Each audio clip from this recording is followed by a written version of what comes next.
Management of postpartum haemorrhage यानी प्रसव के बाद होने वाली ब्लीडिंग के रोकथाम के बारे में बात करेंगे। जैसे कि आप सब जानते हैं कि पोस्टपार्टम हेमरेज या डिलीवरी के बाद होने वाली ब्लीडिंग मां की मृत्यु का सबसे बड़ा कारण है, लेकिन साथ ही साथ ये मोस्ट प्रिवेंटेबल कॉज भी है। यानी इसका अगर सही टाइम पे इलाज किया जाए, सही तरीके से इलाज किया जाए तो इससे पूरी तरह मां की जान को बचाया जा सकता है। लेकिन पीपीएच का मैनेजमेंट समझने से पहले हम लोग बात करेंगे कि कौन कौन सी ऐसी चीजें हैं जिसे ध्यान में रखने से हम पीपीएच होने से रोक सकते हैं। जैसे कि सबसे पहली चीज है एपिसियोट, यानी जब एकदम ज्यादा जरूरत हो तभी आप एपिसियोटमी के लिए जाएं, नहीं तो कोशिश करें कि बिना एपिसियोटमी के ही डिलीवरी हो सके। दूसरा आपको ध्यान रखना है कि माँ डिहाइड्रेटेड ना हो, यानी माँ के शरीर में पानी की कमी ना हो। देश के कई हिस्सों में ये मान्यता है कि प्रसव शुरू होने के बाद महिला को पानी ना दिया जाए, क्योंकि इससे बच्चे को सर्दी लग सकती है। लेकिन ये सोच एकदम गलत है। उल्टा, अगर ऐसे समय में माँ के शरीर में पानी की कमी होगी तो वो बहुत जल्दी थक जाएगी और बच्चे को पुश नहीं कर पाएगी, जिसके कारण हो सकता है कि उसकी नॉर्मल डिलीवरी ना हो और सिजेरियन सेक्शन के लिए जाना पड़े। इससे बच्चे को भी काफी नुकसान हो सकता है। इसीलिए बहुत जरूरी है कि माँ ऐसे टाइम में अच्छे से हाइड्रेटेड रहे।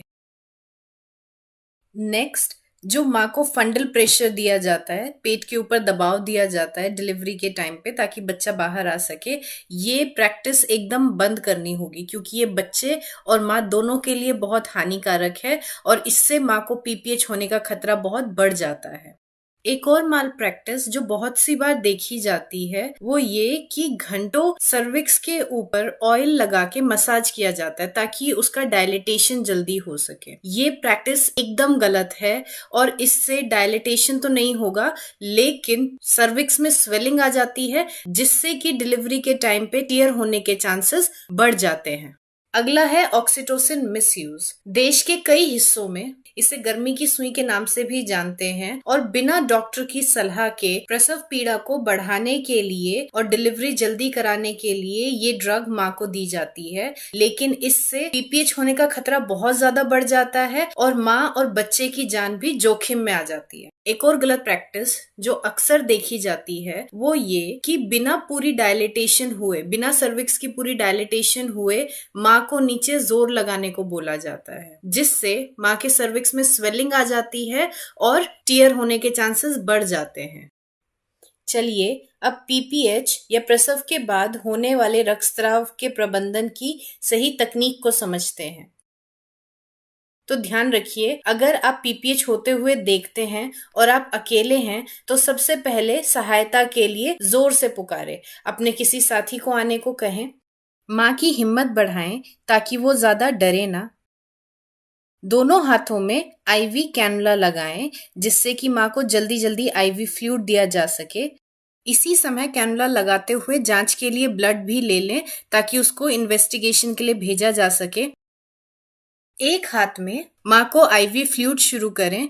आमतौर पे जितना माँ का खून गिरा होता है उससे 3 गुना फ्लूइड हमें माँ को जल्दी से जल्दी देना होता है।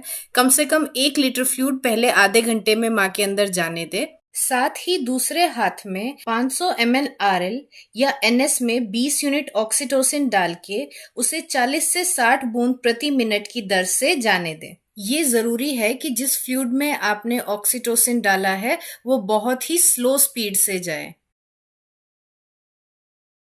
अगर अस्पताल में ऑक्सीटोसिन इंजेक्शन मौजूद ना हो तो उसकी जगह मीजोप्रोस्टोल 600 या 800 mg भी महिला को दिया जा सकता है। ये भी खून का बहाव रोकने में ऑक्सीटोसिन के जैसे ही मदद करेगा। इसको ओरली या रेक्टम के रास्ते माँ को दिया जा सकता है।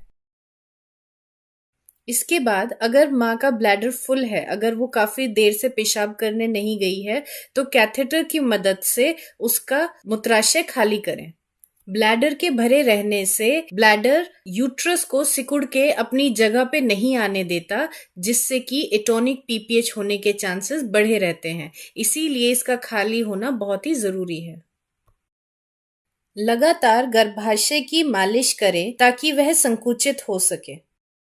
आम तौर पर ये सभी स्टेप्स अच्छे से करने के बाद ब्लीडिंग रुक जाती है, लेकिन अगर इतने पर भी ब्लीडिंग नहीं रुक रही है, तो ज़रूरी है कि हम जांच करें कि महिला को कहीं कोई टियर तो नहीं हुआ है, या फिर प्लासेंटा की जांच करें और देखें कि कहीं उसकी कोई झिल्ली या प्लासेंटा का कोई हिस्सा तो गर्भाशय के अंदर नहीं रह गया है।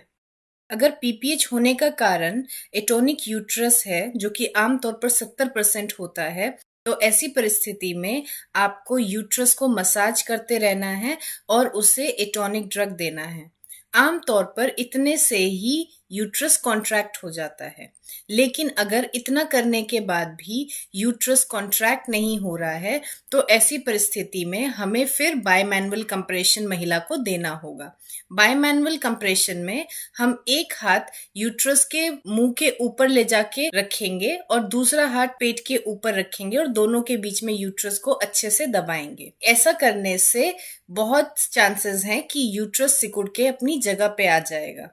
लेकिन अगर ऐसा करने से भी यूट्रस नहीं सिकुड़ता है, तो हमें फिर महिला को सीमोंग फैसिलिटी में रेफर करना होगा। अगर पीपीएच का कारण टिश्यू है, यानी प्लासेंटा का कोई भाग अंदर रह गया है, जो कि 10% होता है, ऐसी परिस्थिति में हमें मैन्युअली अपने हाथों की मदद से उस प्लासेंटा के हिस्से को बाहर निकालना होगा, तभी यूट्रस सिकुड़ के अपनी जगह पे आ सकता है। मैनुअल रिमूवल करने के लिए हमें महिला को ट्रिपल एंटीबायोटिक्स भी देने होंगे, क्योंकि इस प्रोसीजर से महिला को इन्फेक्शन होने का खतरा भी रहता है। साथ ही सिर्फ एक ही स्वाइप में हमें बिट्स ऑफ प्लासेंटा रिमूव करने होंगे। पीपीएच होने का कारण अगर ट्रोमा है, यानी अगर कोई टियर हुआ है, जो कि 90% केसेस में होता है, तो उस परिस्थिति में हम टियर को चेक करेंगे, देखेंगे कि वो कितना गहरा है और कहाँ तक है। अच्छे से जांच करने के बाद ही हम उसको रिपेयर करने के लिए जाएंगे। रिपेयर करने से पहले हमें एक स्टेराइल गॉज लेना है और वो महिला के पैरों के बीच में रखना है। फिर महिला को अपने पैर बंद करने के लिए कहने हैं, ताकि टियर से खून बहना बंद हो जाए और घाव अच्छे से दिखने लगे। उसके बाद हम ये स्टेराइल गॉज यहाँ से हटा के जहां जहां पर टियर है उसको अच्छे से रिपेयर करेंगे। रिपेयर करने के बाद हमें इस चीज का भी ध्यान रखना है कि कोई भी गॉज पीस वहां पे ना रहे और उसको हटा दिया जाए, क्योंकि अगर कोई भी गॉज पीस या कॉटन वहां पे रह जाएगी तो उससे महिला को इन्फेक्शन हो सकता है, जो कि उसके लिए काफी जानलेवा भी साबित हो सकता है।